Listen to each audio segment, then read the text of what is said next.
Dober dan in lepo pozdravljeni na portalu Info 360. Spremljate oddajo V središču, vodila jo bom Brigitte Ferlič-Gajnar. Novela zakona o zdravstveni dejavnosti se je začela udejanjati v praksi. Ji bo uspelo razmejiti javno in zasebno? Pojavljajo se že prvi zapleti. O njih bomo spregovorili z gospodom Rajkom Pirnatom, profesorjem na Pravni fakulteti Univerze v Ljubljani in nekdanjim ministrom za zdravje, gospodom Samom Fakinom. Lepo pozdravljeni. Pozdravljeni. Zadnja 2 tedna je javno zaposlovalo vprašanje, ali bo Antonija Poplas Susič ostala direktorica Zdravstvenega doma Ljubljana ali bo delala le še kot koncesionarka.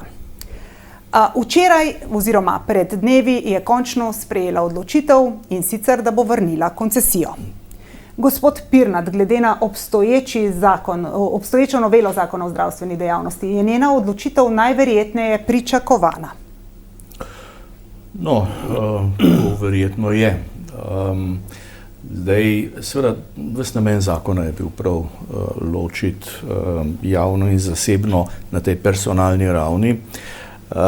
In v tem smislu ima zakon cel kup raznih določb.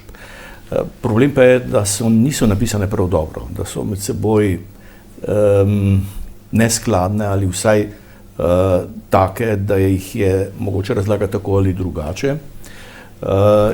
Torej se strinjate, da ima zakon kar precej sivih con, na te sive cone je včeraj tudi opozarjal župan Zoran Janković. To se na vsak način strinjam. Jaz sem sicer javno rekel, da mislim, da je treba te določbe glede direktorjev razlagati na način, da dejansko jim vsa soglasja prenehajo. Ampak tudi glede tega zakon ni popolnoma jasen. Tako da tisto, kar jaz rad poudaril, je, da v celoti vzeto. Zakon je gostobeseden. Zakon ima skoraj polovico toliko je dolg kot prejšnji zakon. Samo ta sadna sprememba. In uporablja različne izraze, jih ne definira. In to je seveda bližnica do tega, da se ga da razlagati tako ali drugače. Seveda ministrstvo in inšpektorat ga bodo razlagali na en način, ampak ta ni nujno, da bo vzdržal na sodišču. In zato seveda, jaz ne bom o konkretnih primerih govoril, ampak gotovo pa je, da bo prihajalo do sodnih sporov. Seveda tisti, ki pa se hočejo izogniti zdaj raznim ureditvenim odločbam ministrstev, inšpektorata, se hočejo izogniti pritožbam na ministrstvo, skratka, ki nočejo teh pravnih postopkov voditi, tisti bodo pač sprejeli zakon tako, kot ga razlaga ministrstvo. Gospod Fakin, kako vi komentirate odločitev gospe Poplas Susič? Kar dolgo je odlašala s to odločitvijo. Je to po vašem težka odločitev? Vi ste tudi nenazadnje zdravnik. Se je težko odločiti, kje boš delal? Boš prepustil svojo kariero javnemu ali zasebnemu zdravstvu? Zdravstveni dom Ljubljana je velik zdravstveni dom. Mislim, da zahteva 100% direktorja. Ne da imaš polovico noge v javnem sektorju, polovico pa v zasebnem. Tle gre za temeljni spopad, zakaj je javno, ali pa za temeljno gonilo, za temeljno dogmo. Javno je zato, da imajo pacienti dostopnost do zdravstva, vključno s finančnim. Zasebno je pa namenjeno tudi dobičku. In če si z eno nogo v lastni firmi, v lastnem dobičku, je logično, da bo vleklo tja, boš težko delal v javnem sektorju 100%. Tle jaz zakon podpiram. Moram pa reči, da je bilo že prej tako, ampak seveda, ker radi izigravamo zakone, je kar precej direktorjev delalo tudi drugje, tudi v zasebnem sektorju. Ampak ambulanta s koncesijo je na nek način del javnega zdravstva, kjer je delala gospa Poplas Susič, da je ohranjala lahko licenco, je delala v ambulanti sicer s koncesijo, ki je tudi del javnega zdravstva. Da, ampak ambulanta s koncesijo omogoča dobiček in omogoča drugačen zaslužek. V javnih zavodih sicer tudi delamo dobičke, vendar so ti dobički strogo namenjeni javni službi. Zdaj malo se je usmerilo, ampak namen tega zakona je bil, da se prepreči, da se odlivajo pacienti iz javnih ustanov k zasebnim, da se v javnih ustanovah dela manj in da se potem v zasebnem pač te paciente dela za zaslužek. Pa se bo s tem zakonom uspelo to preprečiti? Ta zakon ne rešuje temeljne stvari. Ne. V glavnem je to v bolnišnicah, učinkovitosti dela bolnišnic. Če pogledava 10 let nazaj, je bilo v bolnišnicah 50% zdravnikov manj, kot jih je danes, in približno 30% sester manj, kot jih je danes. Zapravo, produktivnost je resno padla. Vmes smo imeli poskuse, da se zmanjša produktivnost v bolnišnicah, na drugi strani so pa zasebniki v zadnjih 2 letih dvignili produktivnost tudi za 50%. To se pravi, da se da. Kdo je potem kriv, da se to ne izvaja in da se produktivnost ne poveča na ta način? Ključno je organizirati delo v bolnišnicah. Temelj je, da so pri zasebnikih zdravniki plačani po učinku, po kosu, po številu pacientov, v javnem zdravstvenem zavodu pa po urah. In tam se je kar precej njih začelo izogibati teh normalnih dnevnih obremenitev. Če beremo zakon, šele zdaj uvaja spremljanje storilnosti po posameznem zdravniku. To je stališča gospodarstvo nekaj nerazumljivega. V gospodarstvu se za vsakega delavca natančno zračuna, koliko mora narediti nekih storitev, da zasluži za plačo oziroma še za dodano vrednost. V zdravstvu smo pa to nekako spregledali. Ampak zdravniki pravijo, da bi več delali v javnem sektorju, če bi imeli za to ustrezne pogoje. Vi ste tudi član sveta zavoda UKC-ja, veste, kaj točno se tam dogaja. Ortopedi so eni od tistih, ki pravijo, da bi več delali, če bi lahko, če bi bile več na voljo operacijske dvorane. Vaše mnenje? Moje mnenje je preprosto. Zdravniki tega ne bojo počeli za 40 € bruto na uro, če že po podjemni pogodbi v lastnem zavodu lahko dobijo 80 € na uro. Sem preveril podatke, če grejo pa delati k zasebniku, pa tudi več. Gre za to, da smo vzpostavili 2 plačilna sistema in logično je, da zdravnike vleče tam, kjer je večji zaslužek. Na drugi strani se pa v javnem sektorju nihče noče tem zdravnikom zameriti in jih preprosto ne obremeni. Zame bi bilo ključno, da bi minister rekel, 6 ur pa pol je potrebno delati, efektivno, za storitve. Da ko prideš v službo, če si kirurg, naprimer, bom rekel zelo na pamet, 500 operacijskih ur na leto, pa 500 ur v ambulanti, še zmeri samo 1000 ur, 1500, da bi vsaj ta norma bila, pa jo ni. Se zelo izogibamo. Mi danes v bolnišnicah zelo parlamentiramo, ali bo kdo delal ali ne bo kdo delal. Zelo. Tle ni tako, ko je v gospodarstvu, pride direktor pa reče, ti boš naredil tole, tukle, na tak način. Torej, vi pozdravljate zdaj ta zakon, da se bolj razmeji javno in zasebno, oziroma da se javno in zasebno popolnoma razmeji. Torej, vidite v tem rešitev za javno zdravstvo? Bo obstalo potem takem javno zdravstvo? Ne, jaz rešitev vidim v učinkovitem vodenju in pričakovanem številu storitev na zdravnika v bolnišnici. Tega še ni in zato je omogočeno izogibanje in zato je omogočeno še kar iti v javni sektor. Velika nevarnost pa je, da bo veliko zdravnikov sledilo že praksi rentgenologov, ki so rekli, mi pa ne bomo več delali v javnem sektorju in so odšli k zasebnikom. Potem se nam bojo pa oddelki začeli rušiti. To je zadeva. Mislim, da bi se morali pogovarjati, če hočemo učinkovito javno zdravstvo, zdravnike je treba plačati po storitvah, ne več na uro, določiti jim normativ in plačati po storitvah, nič več s takim plačilnim sistemom, kot je. Torej, ko ste bili vi na ministrskem položaju, ste se zauzemali za take rešitve ali... Jaz sem takrat zelo sramežljivo je zvenelo, ko sem rekel, da ko bom prišel v bolnišnico, pričakujem, da bojo zdravniki razporejeni na delo po urah. In želim, da se dela 6 ur pa pol, samo 6 ur pa pol. Pa so me zelo čudno gledali. Torej, kakšne take oblike prepovedi, kot je zdaj sprejeta, v take oblike prepovedi vi takrat niste razmišljali? Ta oblika prepovedi bo rodila samopor. Nisem takrat razmišljal o tem, ampak v učinkovitem poslovanju v bolnišnicah. taka prepoved, se pravi dela oziroma razmejitev popolna, ali je to po vaši oceni sploh ustavno? Torej, v marsikateri določbi mislim, da ne. Ne morate vedeti, da vse te prepovedi in zelo mnogo jih je, tako da gotovo bo Ustavno sodišče vsako posebej analiziralo, pomenijo poseg v svobodo dela. Ustavno sodišče je že reklo, to, kar počneš zunaj obveznega delovnega časa, je, in če ti vzej s tem je naloženo zakonom neka obveznost, je že poseg v svobodo dela. Zdaj, vsak poseg v svobodo dela ni neustaven. Če zasleduje legitimen interes, če je sorazmeren, je ustavno dopusten. Ampak jaz mislim, da tu je šel zakonodajalec predaleč. Saj neke omejitve so bile že v prej veljavnem zakonu in tiste je Ustavno sodišče sprejelo, da so dopustne.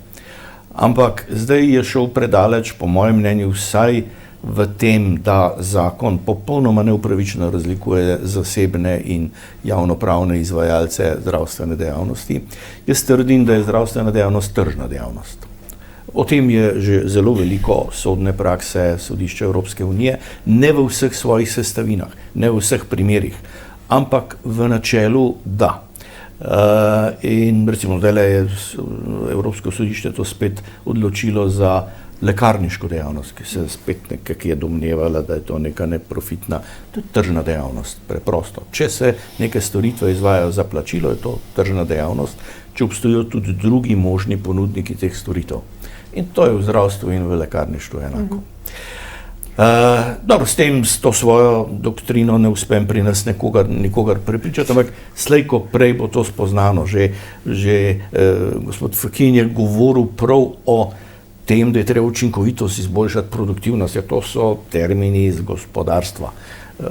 In zato, torej, in potem je neustavno razlikovati zasebnopravne in javnopravne izvajalce. Ampak bistven problem je pa v obsegu teh poseganj v svobodo dela, tako naprimer je deloma naloženo prisilno delo, ki je z ustavo izrecno prepovedano. Potem so nekatere omejitve, ki sploh ni videti, zakaj pri enem da, na eni pravni podlagi da, na drugi ne. Tako da tukaj vidim kar nekaj neustavnosti. Druga je pa seveda to, da koncesionarji ne smejo imeti dobička v tistem delu, kolikor pridobivajo sredstva iz javnih virov, torej zlasti od zdravstvene zavarovalnice. Torej si upate že nekako napovedati, kakšna bo odločitev Ustavnega sodišča? Tega si pa ne upam, ker ustavni sodniki niso nekakšni stroji ali pa bogovi, ki bi čisto objektivno presojali, vsi imajo svoje prepričanja. Jaz sicer mislim, da nekatere določbe nikakor ne bodo vzdržale. Ta o prepovedi dobička koncesionarjem me zelo čudilo, če bi zdržala, ker je enkrat Ustavno sodišče, ampak v malo drugačni sestavi to morate le upoštevati.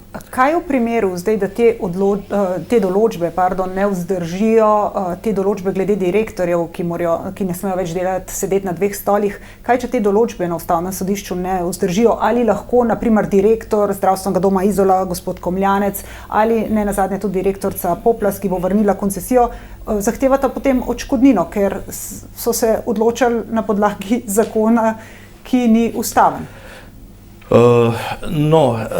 Najprej, glede direktorjev je položaj res nekoliko poseben. In v tem delu se celo strinjam. Nekdo, ki je direktor, ki mora voditi zelo veliko organizacijo, se mora temu celoti posvetiti.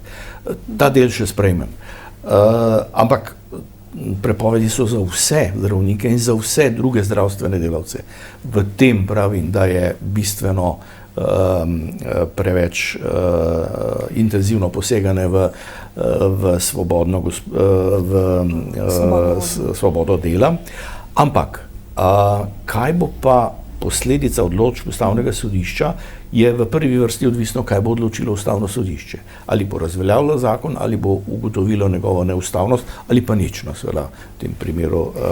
Če bo zakon razveljavljen šele potem, ko bodo zdravniki že morali prenehati delati oziroma se bodo morali odločiti, kaj to potem za njih pomeni, za ta vmesno obdobje? Ali so potem odškodninsko Temeljno pravilo je kar precej kompleksno, ga moram pojasniti. Temeljno pravilo je, da se razveljavljene določbe zakona ne uporabijo na tiste primere, o katerih še ni bilo pravnomočno odločeno.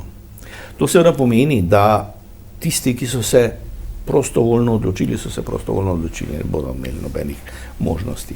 Tudi tisti, ki niso uporabili pravnih sredstev, ne bodo imeli možnosti potem uveljavljati bodisi odškodnine oziroma odškodnino morda pod določenimi pogoji, ampak v nobenem primeru pa ne reinstitucijo ali kaj podobnega. Torej, da bi neki posamični akti bili odpravljeni ali razveljavljeni na tej podlagi. Skratka, to je eno precej kompleksno vprašanje, to je tudi naprimer za prekrškovne odločbe, ne, ali za inšpekcijske odločbe. Če bodo uporabili sodno varstvo, to praktično pomeni upravni spor, in pozneje uporabljali tudi druga pravna sredstva, bodo morda uspeli, ker tam je še neka časovna omejitev, v kateri sme zahtevati razveljavitev in odpravo takega nezakonitega akta, torej akta, ki bi temeljil na razveljavljeni določbi zakona. Skratka, pravniki bodo imeli veliko dela in to me kot pravnika vedno veseli. Je pa torej pametno, da se zdravniki tudi pravno pripravijo vnaprej, ne, na to možnost. To sem pa vedno vsakomur govorim. Ampak zdravniki ne grejo radi na sodišče, ne. To je samo breme. Jasno, na sodišče moraš sam se zelo veliko angažirati, ali pa, kar je mnogo bolj pametno, seveda, najeti odvetnika, ampak to stane in predno dobiš povrnjeno. Pa zdravniki se ne pravdajo radi, ne, to na vsak način ne, ampak če tega ne bodo storili, potem so se pač uklonili zakonu. Koliko zdravnikov bo po vašem mnenju zapustilo javne jasli? Težko je to napovedati, ne upam si napovedati. Določene specialnosti da, ampak potrebno je vedeti, da večina zdravnikov iz javnega v zasebno dela dopolnilno. Da v javnem je kljub temu na voljo tehnološka oprema, ki jo v zasebnem ni, razen v teh inštitucijah, ki magnet, CT, ultrazvok, ni razlik med enim in drugim. Ni možnosti strokovnih izobraževanj, ki v javnem so, in ni možnosti timskega dela se posvetovati, ne. Kljub vsemu gre za rutinerske pobege, pa hvečjemu zaslužku, če hočete. Določene stroke lahko propadajo, naprimer rentgenologija je že, ne.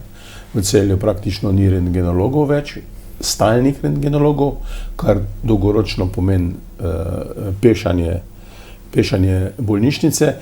Se pa, naprimer, dvomim, da se bo kaj zgodilo na pediatriji, na kardiologiji, na traumatologiji, na kirurgiji. Ortopedija se pa že seli malo privat, ne. Se že malo seli. Se že, rečemo Ljubljana, se že selijo pacienti v zasebniške ambulante, koncesionarske in čiste zasebniške, in tudi določena operativa se seli kar čez cesto in to delajo isti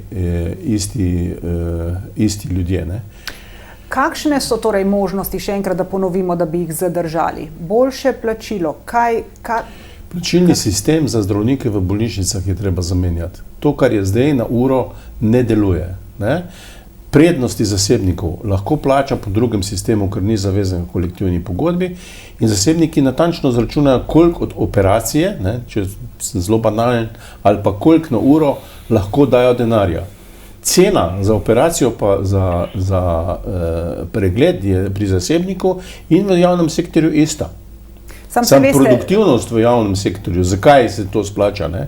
Ker smo umetno spustili produktivnost za 50% v zadnjih letih, ne?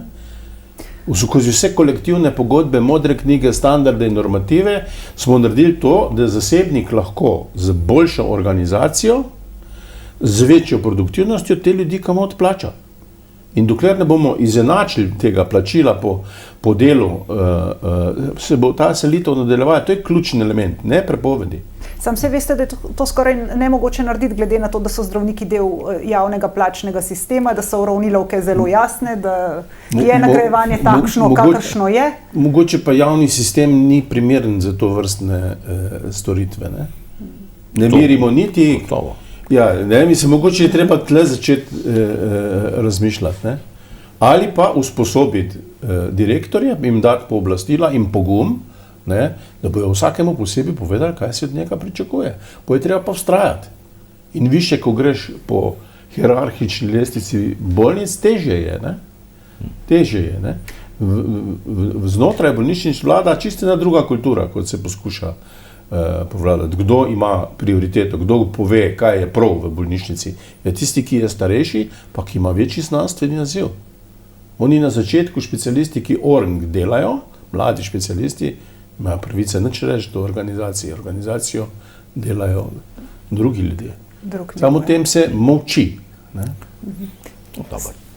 Te želeli dodati nekaj? Hierarhija je vedno...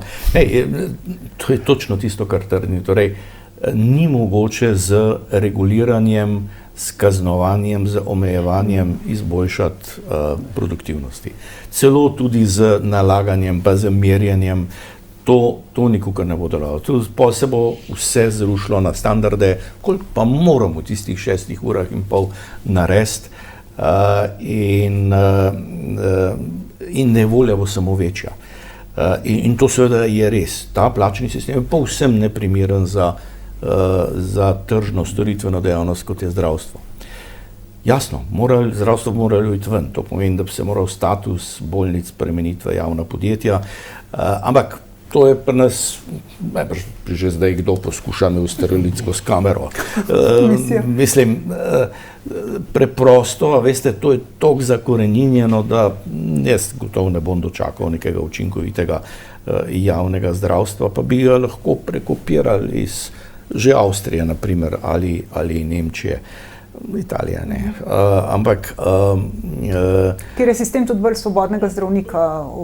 Ja, seveda, tam ne regulirajo zdravnikov, pač pa regulirajo sistem in omogočajo pač, da dobiš zdravstveno storitev, kjer jo pač želiš in si tam tudi plačan iz tvojega zavarovanja. To pa nas ni mogoče. Sodišče je večkrat reklo, ja, če greš v tujino lahko, ne pa pri nas. Zdaj, skregano zdravo pametjo, razumete, to je dobesedno skregano zdravo pametjo, ampak vendarle ta zdrava pamet manjka v tem sistemu. Vi ste bil tudi direktor Zavoda za zdravstveno zavarovanje Slovenije, ki to finančno shemo regulira. Zakaj take rešitve niso bile nikoli mogoče, kot jih je zdaj nakazal gospod Pirnat? Zaradi omejenih finančnih sredstev. Mi smo imeli vedno na voljo določeno količino zdravstvenih sredstev in se je dal zračunati z vsemi elementi, koliko storitev lahko zavod kupi in pokrije in koliko sme to stati. Vse ostalo nisi mogel kupiti. Če bi potem, ko sem šel, so se gospodarstvo dvignilo, zdaj je skoraj 6 milijard tega denarja. In neki podatki kažejo, da bo drugo leto 2026 približno pol milijarde primanjkljaja. Ker smo vmes plače spustili, pa vmes smo bolniški stalež spustili. Treba, če hočete voditi blagajno, je treba razmišljati za 4 leta naprej, in zelo pazljivo uvajati nove spremembe. Seveda bi bilo najboljše plačati vse storitve, ki jih zdravniki naredijo, sem kaj se potem zgodi. Tako imenovan overtreatment. Začenjajo producirati storitve, pa če jih rabimo ali pa ne, in to ne moreš ugotoviti, ali je bilo za vsako posamezno, je bila ta preiskava upravičena ali ne. Izjemno težko. Izjemno težko. To bi pa morali. Ga ni mehanizma, ki bo 200-300 tisoč preiskav na magnetu določil, kjer so upravičene in kjer ne. Ga ni mehanizma, ki bo preprečil naval na ljubljansko urgenco z vsemi zapleti, če se pacienti tako odločijo ali pa če se splošni zdravniki tako odločijo. Oziroma so izjemno težki, spadajo v polje, bom rekel, neke morale.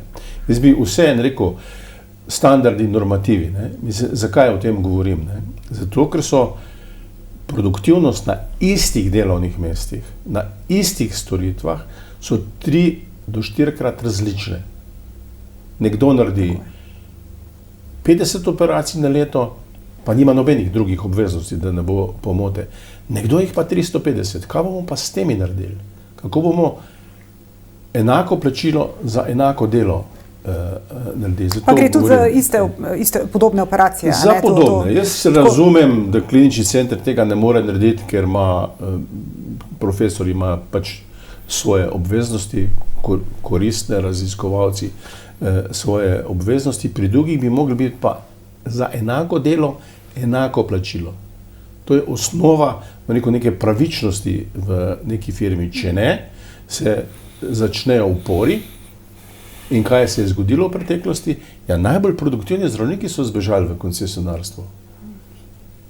Zato, ker pač niso mogli biti plačan toliko v javnem sektorju, kjer so delali, pa so šli pa drugam, pa so videli, da imajo kar naenkrat 2-krat večjo plačo za isto količino. Normalno je, da bežijo. Zato je treba usposobiti direktorje in organizirati delo v bolnišnicah, pa ne bo nobenih težav. V sistemu zasebniki sploh niso problem. To je moja teorija. Lahko bi se od njih veliko naučili, kako se organizira, kako se niža stroške, ne? In konec koncev, kakšna je stopnja prijaznosti do bolnikov. No, zdaj jim bomo prepovedali bežati, zdaj je ta novela zakona o zdravstveni dejavnosti sprejeta in bojo imeli prepoved tega bežanja. Zdaj najprej so doleteli na to prepoved direktorji javnih zdravstvenih zavodov. 21. oktobra pridejo na vrsto predstojniki posameznih klinik, ki jim bo prepovedano sedeti na 2 stolčkih, kasneje pa potem še zdravnikom. Ampak mi smo se majčkeno zataknili pri dikciji zakona, ki prepoveduje sedenje na 2 stolčkih predstojnikom. Namreč ta določba zakona, ki stopa v veljavo 21. oktobra, ni popolnoma jasna, ni tako jasno napisana, kot je v primeru direktorjev. V primeru predstojnikov je pa zdaj precejšnja nejasnost. Nekatere bolnišnice si ta zakon razlagajo po svoje, spet druge po svoje. Kako si ga razlagate vi, gospod Pirnat? Jaz samo, da je še slabše napisan kot za direktorje.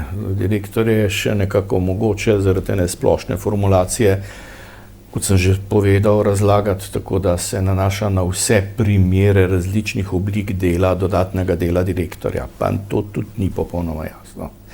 Ampak glede predstojnikov je pa že ni jasno, na koga sploh se nanaša.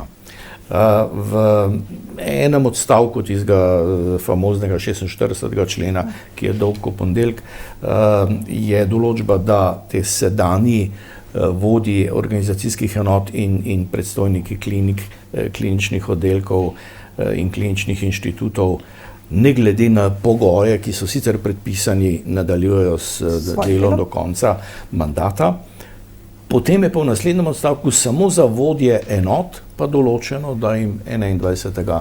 pa za pomočnike direktorjev določeno, da jim 21. oktobra prenehajo soglasja.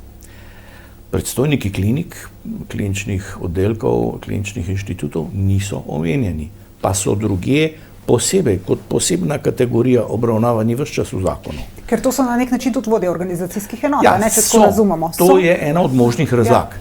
Ampak druga pa je, da če zakon uporablja različne izraze pri eni določbi, je treba to upoštevati tudi pri drugi določbi.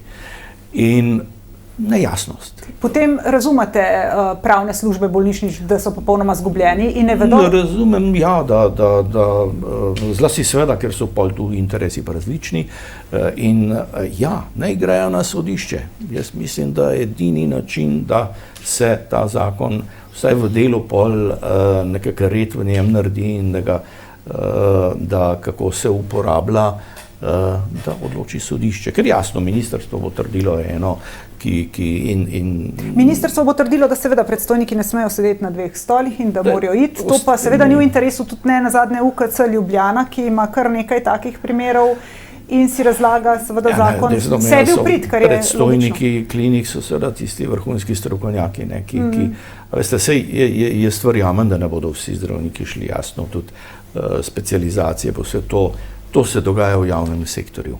Ampak ne more samo na mladih zdravnikih temeljiti javni sektor. Mora biti ustrezna mešanica različnih generacij zdravnikov in to pa je tisto seveda, kar bo zdaj predvsej po moje oteženo. Jaz se bojim, jaz mislim, da nikako ne bo tako enostavno in tako lahko. Res je, nekatere specialnosti so bolj dovzetne za to, da bodo odhajali in tam bodo v trenutku problemi nastali.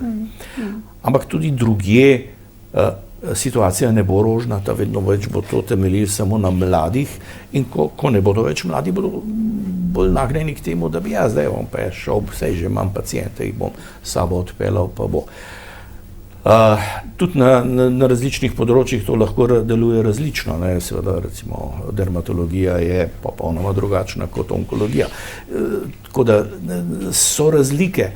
In ravno zaradi teh razlik se jaz bojim, da bo javni sektor se v celoti slabšal. Mene zelo skrbi. Jaz zdaj v letih, ko bom potreboval storitve. In prav zdaj sem se znašel spet v dilemi, ali čakam v eno storitev, ki mi ni toliko nujna, ampak čakam v javnem sektorju, ali ne grem kar samo plačniško, pa Kaj svetujete gospodu, naj čaka v javnem sektorju ali naj gre samo plačniško? Kakšne so vaše izkušnje? Naj se vrti neki telefonom po Sloveniji, pa bo kje prišel na vrsto. Čakanje na storitve, še posebej na diagnozo. Sem bil minister, sem rekel, to ni opcija, to bomo skrajšali, pa so bile pol krajše čakalne dobe, kot so bile. Samo če skrajšaš čakalne vrste v javnem sektorju, potem ni interesa za zasebno delo. In so se seveda potiho uprli vsi skot. Okay. Če smem komentirati predstojnike. Predstojniki so mikrodirektori. Če ima 100 zaposlenih, 150 zaposlenih, je to full-time job.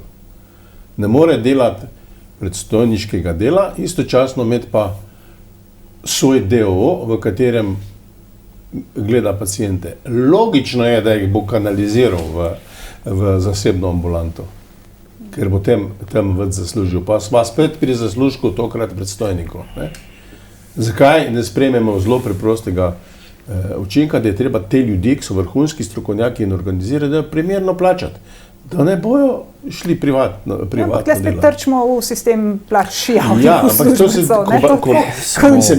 Veste, tega je nemogoče spremeniti. Ta sistem je nekaj takega, kot herpes. Američani to mrtvo hladno delajo. Ker je volja je pot, ne pravijo. Nemci tudi pravijo. Nemški predstojnik oddelka ima v osnovi 30-40% večjo plačo na oddelku kot njegov specialist, pod ena, pod dva, lahko dela zasebno, sam v lastni bolnišnici.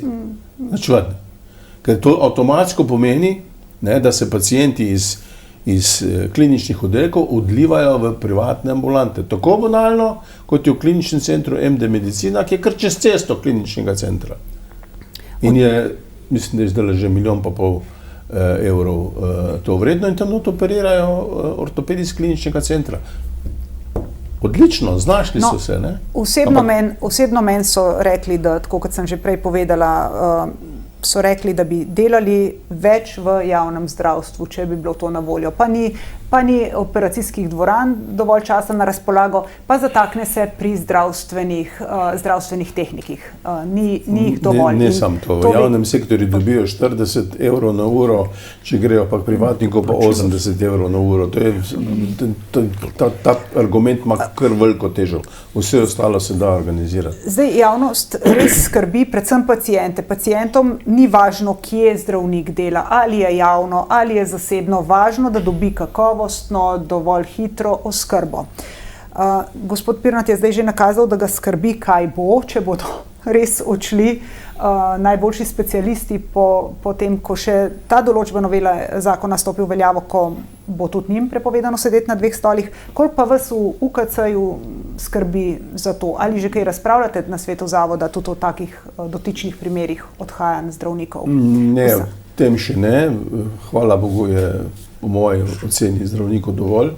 V kliničnem centru tudi se bo kaj takega težko zgodilo, so pa elementi, ne. Rečemo okulistična klinika, ko tam ljudje dela očesna, pa imajo privatne centre, pa istočasno dela v tem, nikoli ne veš, ki je siva cona, pa ortopedija, pa omenjena dermatologija isto, je bil odliv kar pomembnih strokovnjakov v zasebništvu svoj čas.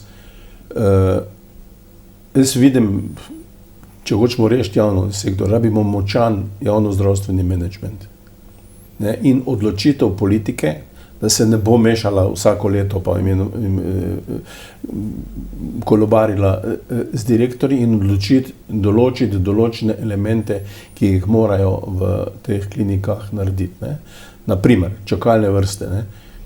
Kljub vsemu, ne, v čakalnih vrstah čaka okrog 10% vseh pacientov, ki se na leto naredijo.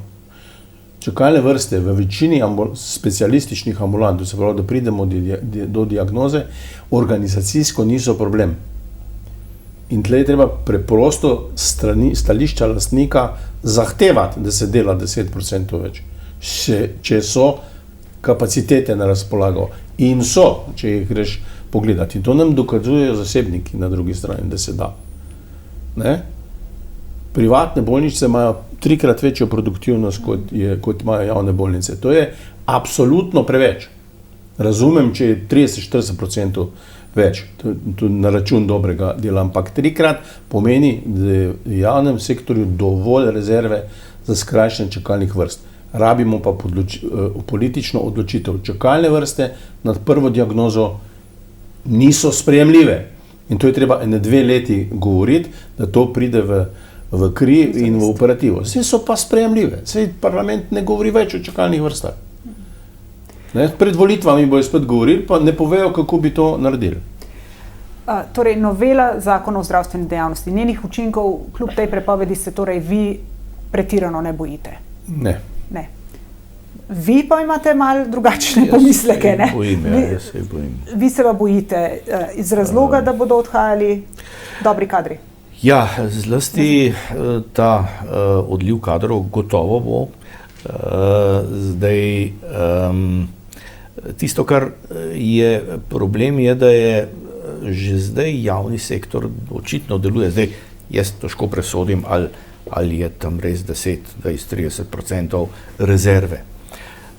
Morda se da javni sektor reorganizirati na način, da bi ta rezerva se vendar izkoristila. To pomeni seveda, da je treba bolje plačati in zlasti plačati neposredne storitve. Samo plačati bolje ne moramo, ne? To smo zdaj še v trenutnem sistemu ne moramo bolje plačati. Samo bolnice je treba spremeniti v javna podjetja, pa so zunaj plačnega sistema. Tako je.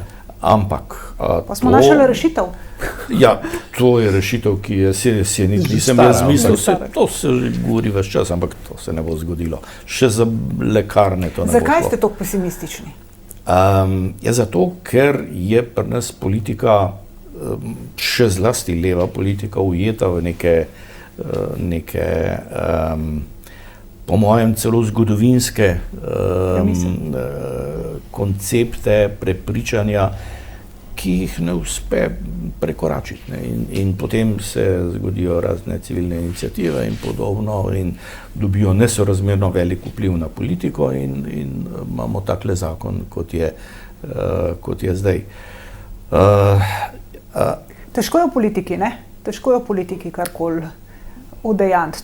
Te izkušnje imate vi kar nekaj let, ne? Zelo težko je udejanti, ker je nivo znanja, lahko rečem, v zadnjih 15-20 letih izrazito padel. Sistemskega pa sploh ne. Pa kar se pa zdravstva tiče, ne, pa ne vem, če sem v teh edini, ki je kakor tukaj prisluhnil stroki, ne, je bil v času covida Janez Janša, ne, da je poslušal, kaj je potrebno in kaj se dela. Drugače pa načeloma predsedniki vlade z zdravstveno politiko ne ukvarjajo. Razen, če vpliva na volilni rezultat, polja. Sam gospod Golob je predsednik vlade je večkrat poudaril, kakšna prioriteta je zdravstvo in to je zdaj tudi prioriteta te vlade, ne? Predsednik Golob je govoril, da se mu to zdi prioriteta, ravno ni tako. Ravno ni tako misleč na ta zakon, zdaj, ki je... Ja, se pravim, ravno je morda v skladu s svojimi prepričanji, jaz to ne morem reči, ampak rezultat ne bo tak, kot si ga je želel in mislim, da se bodo učinki zdaj že pokazali in bo vplivalo tudi na volilni rezultat. Ne? Tako da... Veste, kaj bo najbolj zanimivo pri tem zakonu? Ne? Ta zakon zdaj omejuje, da se zdravniki selijo zasebno. Če zasebnikom določimo, da ne morejo več delati vse, kar naredijo, da jim plačamo samo do plana, zdravniki iz javnega sektorja ne bojo imeli kam bežati. To je res. Ampak kaj pa, če bojo bežali tudi brez soglasja? Kaj se bo pa zgodilo potem? Ja, nič. Bojo pa delali brez soglasja. Mislim, tu nimamo odgovora, kaj bomo z nekim zdravnikom naredili, ki bo Ker je nadzor slab, ne, v bistvu nadzora? Lejte, v Celju je bil direktor zelo strog, ker je neki rentgenologu v rednem delovnem času napisali nekaj izvidov in jim je dal opomin pred odpovedjo. In so mu dali odpoved. Zdaj pa nima oddelka. Ne? To je to. Ne? Zdravniki na določenih oddelkih imajo monopol. Zato se treba z njimi pogovarjati. Veliko pogovarjati. Ne? Je naporno, ne? Ampak brez nekega dogovora. Se pravi, so nad zakonom tako rekoč, ne? Ker imajo tako moč nad zakonom niso, smo pa zelo odvisni od Lejte, seveda so zdravniki družbena skupina, ki ima zelo veliko moč in predsednik vlade se preprosto ni hotel z njimi pogovarjati. In že način pristopa, kako mislim, da v bistvu zdravniki še zmeraj štrajkajo. Še vedno, ja. Ampak kako so bili tu obravnavani, gotovo spet ni nekaj, kar bi vodilo v dialog. Dali so jim seveda, veliko obljub so jim dali, pa nobene izpolnili, ne? In tako na nek način razumeti zdravništvo. Ja, pa dali so jim zlasti seveda veliko novih prepovedi. Ne vem, jaz če mi to prepovedi, da me zelo jezilo. Ne? Zdaj, tisto, kar je pa za paciente najslabše, ne, je seveda zaradi tega, jaz sem prepričan, da se bo do neke mere erodiral javni sistem, da zaradi načina financiranja bodo ljudje, ki smo plačevali ves čas zdravstveni prispevek, morali storitve pa plačevati svojega žepa. In še najhujše seveda, da tisti, ki pa si to ne morejo privoščati, bodo pa do neskončnosti čakali, ker jaz sem prepričan, da se bodo čakalne vrste podaljšale. Zdaj, jaz menim, da z nobenimi prepovedmi v sedanjem sistemu ne bo mogoče izboljšati produktivnosti v javnem sektorju. Prepovedi nikoli ne izboljšajo produktivnosti. Lahko povečajo nejevoljo, lahko. In to samo še hromi delo. Najbrž se strinjate. Absolutno se strinjate. Potreben je dialog, ne potreben je zlasti spodbude. Jaz razumem, ja, ni denarja. Ampak dobro, finančni viri so vedno omejeni. Je denar. Zasebniki dokazujejo, je denar. Sam smo v ta naš sistem spustili not standardne normative in smo dvigli količino kadra, marsikje po nepotrebnem.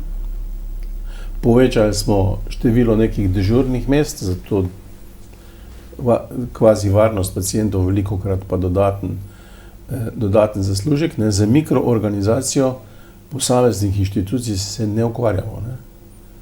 Ampak, če bi bila vsaka inštitucija samostojno javno podjetje, ki bi tekmovalo z drugimi, pa bi se hitro znašli. Če bi, jaz sem nekoč predlagal za bolnico Izola leta 2005, kaj je za narediti, ne? In ker sem se izpel v boljši menedžment, sem rekel, v stečaju je treba dati, ne? Vsako javno podjetje. Pa so mi povedali ekonomisti, da v javnem sektorju pa ne moreš narediti stečaj, seveda sem vedel. Ne? In pol so ekonomisti rekli, so jih vprašali, kaj pa narediti s to bolnico? Ja, učinkovit menedžment, a bejš no. Mislim, kaj je učinkovit minister, mora zahtevati od svojega menedžmenta, da je učinkovit, ker je lastnik. Po zakonu se morajo zadeve organizirati v smislu dobrega gospodarja. So vse, v enem obdobju so se stvari zelo dobro nastavile v obdobju Milojke Kolar, sanacija slovenskih bolnišnic in je začelo iti na boljše. Konec leta 2019 slovenske bolnice ne bi imele več izgube. Pa so ukinili zadevo, zopet je zavladala zdravniška zbornica, ki seveda v zdravništvu, v miljeje čim več svobode v javnem sektorju, zato da lahko uresničujemo svojo svobodno pobudo drugje. Javni sektor ima pa določene zakonitosti, kako mora biti organiziran zaradi dostopa do zdravstvenih storitev državljanov. Tle se sreča osebna svoboda zdravnikov z potrebami državljanov. To se seveda strinjam, sej nihče nima popolnoma neomejene svobode, ampak vendarle vsaj toliko svobode kot vsi ostali zaposleni, vsi ostali delavci pa jo morajo imeti. In zdaj so regulirani daleč najbolj od vseh delavcev. Ja. Zdaj upajmo, da bo Ustavno sodišče čim prej presodilo, to se sicer zna še kar vlečta, ne? Gotovo. Tako da na tem mestu se vama zahvaljujem za udeležbo, vam pa želim čim več zdravja in nasvidenje do prihodnjič.